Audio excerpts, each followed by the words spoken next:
Alhamdulillahilladzi lam yazal bi sifati kamalil muhtasibah wa bi ahsanihi ubudiyyati wa alaihi ila muhtarifah.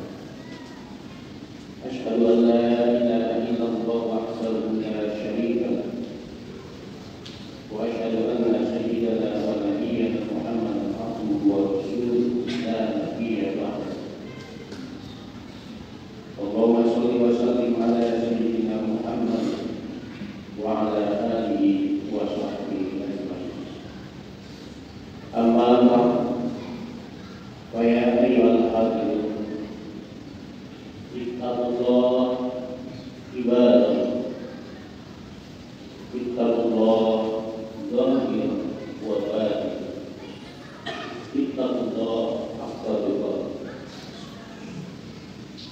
وقال الله تعالى في كتابه الكريم: أعوذ بالله من الشيطان الرجيم. بسم الله الرحمن الرحيم. يا أيها الذين آمنوا اتقوا الله حق تقاته ولا تموتن إلا وأنتم مسلمون. صدق الله العظيم. Hadirin kaum muslimin sidang Jumat yang dimuliakan oleh Allah Subhanahu wa Ta'ala. Pertama, tentu kita ucapkan alhamdulillah, yang merupakan kalimat ini adalah merupakan kalimat pengakuan diri kita sebagai hamba kepada Allah, dan kalimat alhamdulillah ini adalah mutlak benar. Karena tentu Allah telah memberikan nikmat yang begitu banyak kepada manusia, kepada alam kita, yang diperlukan untuk kita semua, sehingga kita tidak mampu untuk menghitungnya. Sebagaimana kata firman Allah, wa in ta'uddu nikmatallahi la tuhsuha. Oleh sebab itulah, karena nikmat Allah yang diberikan kepada kita begitu banyak, maka sampai dengan hari ini, sampai dengan saat ini, tidak ada seorang profesor, tidak ada seorang ilmuwan, tidak ada sebuah kelompok organisasi baik itu dunia maupun organisasi yang ada di Islam yang mau mencoba-coba untuk membuat alat untuk menghitung nikmat Allah yang diberikan kepada manusia. Kenapa demikian? Karena tentu sudah bisa dipastikan, andaikan ada seorang ilmuwan LIPI sekalipun mau mencoba membuat alat untuk mengukur nikmat yang Allah berikan kepada manusia, maka alat itu akan hancur terlebih dahulu dan nikmat Allah yang diberikan kepada manusia belum selesai untuk dihitungnya. Maka ucapan kalimat alhamdulillah adalah merupakan kalimat yang sudah dipastikan merupakan kebenaran. Selawat beserta salam semoga Allah limpahkan kepada baginda Rasulullah Sallallahu Alaihi Wasallam yang merupakan sampai akhir hayatnya, sampai menjelang azabnya Rasulullah Sallallahu Alaihi Wasallam yang selalu diingat adalah ummati, ummati, ummati. Dengan demikian, bahwa manusia di jagat alam raya ini tidak ada satupun yang berani yang ditawari ketika malaikat Israel datang kepada manusia untuk dicabut nyawanya, terkecuali adalah Muhammad Rasulullah.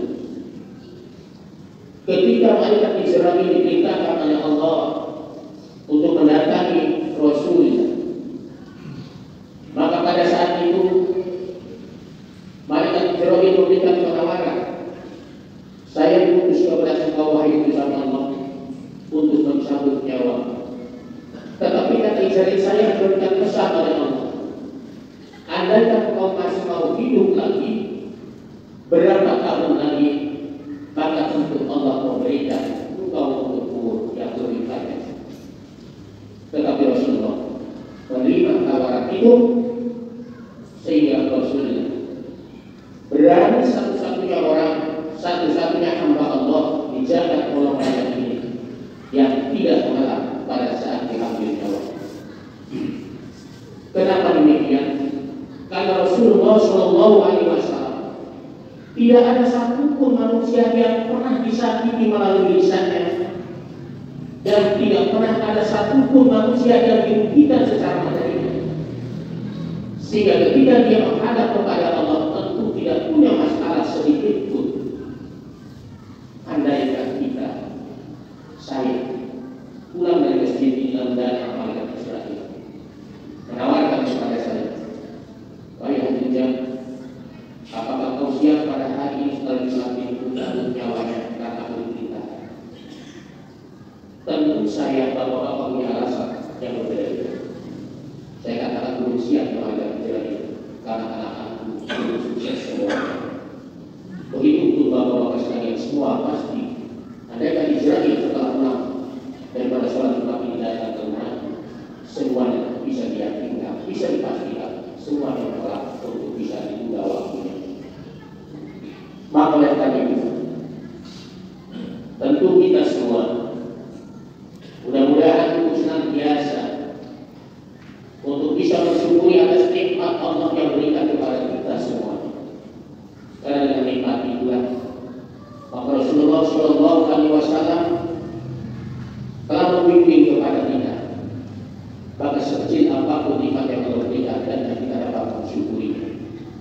Karena tentu Rasulullah Shallallahu Alaihi Wasallam ketika ditanya oleh Aisyah, oleh istrinya, wahai Rasul, kenapa kau begitu getol, begitu rajin untuk melaksanakan takarub kepada Allah?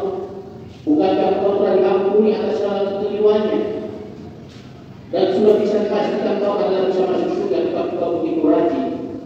Maka jawab Rasulullah, karena tidak sebanding nikmat Allah yang diberikan kepada saya, kata Muhammad, kata Rasulullah, dengan ibadah yang saya lakukan. Sehingga dengan demikian tentu mudah-mudahan kita semua dengan segala profesinya yang berbeda, dengan segala status sosial yang berbeda, semuanya kita mengarah kepada untuk bersyukuri atas nikmat Allah yang diberikan kepada kita. Dalam salah satu firman Allah melalui daripada hadis qudsinya, Allah berfirman, kata Allah yang artinya, saya mencintai daripada orang kaya yang dermawan, tetapi saya mencinta kepada orang miskin yang dermawan. Kata Allah, saya mencintai kepada orang miskin yang rendah hati, tetapi kata Allah, saya lebih cinta kepada orang kaya yang rendah hati. Kata Allah, saya mencintai kepada orang yang sudah tua rajin ibadahnya, tetapi kata Allah, saya lebih mencintai kepada anak muda yang rajin ibadahnya. Begitupun sebaliknya, kata Allah, saya membenci kepada orang miskin yang pelit, yang kikir, yang bakhil. Tetapi kata Allah, saya lebih benci kepada orang kaya yang pelit, yang kikir, yang bakhil. Kata Allah, saya membenci kepada orang miskin yang tidak rendah hati, yang tidak tawadhu, yang tidak ada asor.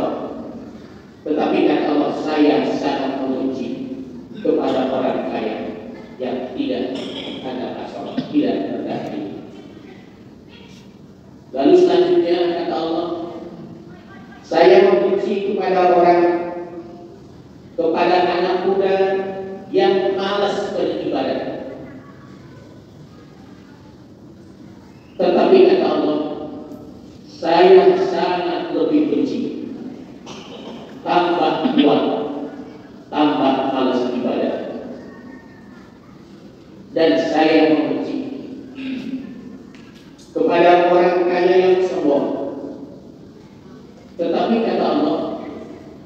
Saya sangat-sangat membenci sudah miskin tetapi sombong.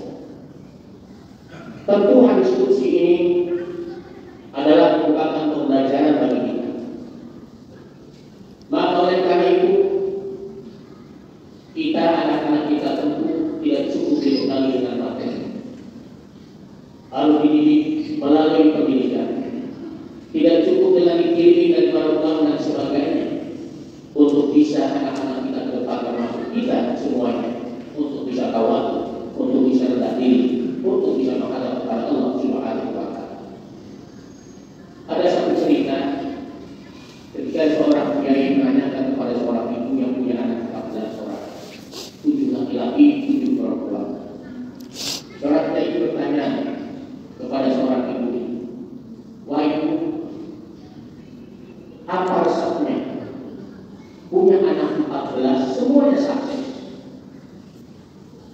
Sehingga ibu menjawab, "Mungkin Pak Kiai, salah satu di antaranya, semenjak saya punya anak, saya tidak pernah beranjak dari tempat duduk sholatku sebelum saya mendoakan anak-anakku. Dan itu saya lakukan setiap habis sholat. Saya tidak pernah beranjak dari tempat sholatku sebelum saya mendoakan anak-anakku."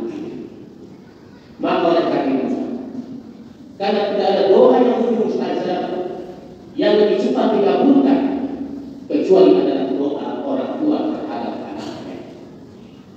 Karena tentu harta, jabatan, kedudukan, apapun itu, sungguh tidak akan bisa membahagiakan orang tuanya manakala punya anak nakal, punya anak tidak soleh, punya anak yang menjadikan dosa. Maka oleh karena itu, ini adalah pembelajaran bagi kita, semoga kita, istri kita, kita semua, jangan sampai kita beranjak dari tempat duduk sebelum kita mendoakan anak-anak kita. Mudah-mudahan kita semua termasuk daripada hamba-hamba Allah yang dapat mensyukuri atas nikmat yang Allah berikan kepada kita semua. Dan semoga kita semua menjadikan hamba-hamba Allah yang telah akan berkumpul bersama Rasulullah Shallallahu Alaihi Wasallam. Sehingga apapun profesi kita, pekerjaan kita, apa aktivitas kita yang kita lakukan, dan kita semata-mata untuk mencari ridha Allah Subhanahu wa Ta'ala. Barakallahu li wa lakum fil Qur'anil azim. Wa nafa'ani wa iyyakum min al-ayati wal hikmah. Aku qalilan wastaghfiru innahu huwal ghafurur rahim. Innal hamdalillah nahmaduhu wa nasta'inuhu wa nastaghfiruh wa na'udzu billahi min shururi anfusina wa sayyiati a'malina. Wa may yudlil fala hadiya lahu. Asyhadu an la ilaha illallah wahdahu la syarika lahu wa asyhadu anna sayyidana wa nabiyyana Muhammadan abduhu wa rasuluhu la nabiyya ba'dahu. Allahumma shalli ala sayyidina Muhammad wa ala alihi wa sahbihi ajma'in. Wa ya ayyuhal ittaqullah ittaqullah ittaqullah wa man yattaqillah yaj'al lahu makhraja. Wa qala Allah ta'ala fil Qur'anil karim, a'udzu billahi minasy syaithanir rajim. Bismillahirrahmanirrahim. Innallaha wa malaikatahu yusholluna 'alan nabi. Ya ayyuhalladzina amanu shallu 'alaihi wa sallimu taslima. Allahumma shalli ala sayyidina